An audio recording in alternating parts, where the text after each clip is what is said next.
So the United States government spent nearly $90 billion training the Afghan army, and yet that army collapsed almost immediately.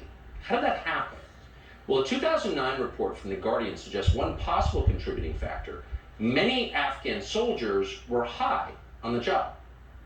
You don't have a helmet on. Helmet The chief on. doesn't have a rifle right now. How is he ready? It's like having 26 kids that I have to watch after. It really is. Ready would be on the road, staged, ready to move at 8:30. I think if they introduced drug testing to the Afghan army, we would lose probably 3/4 to maybe 80-85% of the army. It requires telling them almost 30 times, don't do this, don't do this, don't do this, don't do this, don't do this. Come on, let's go.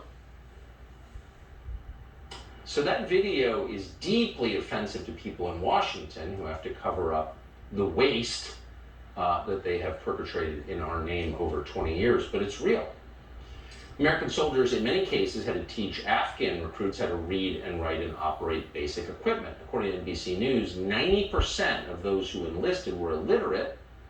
That's worse than the national rate of literacy. Fox's Steve Harrigan recounted how ineffective our literacy training was today. Watch. I remember going to a graduation training class of Afghan soldiers, and they all spun their diplomas around because they didn't know which letters were up. None of them could read after graduation.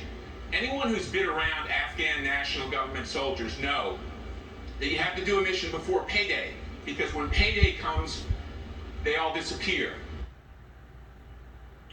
So this went on for 20 years, and for some reason most people didn't notice. Michael Tracy is an independent journalist. He writes on Substack.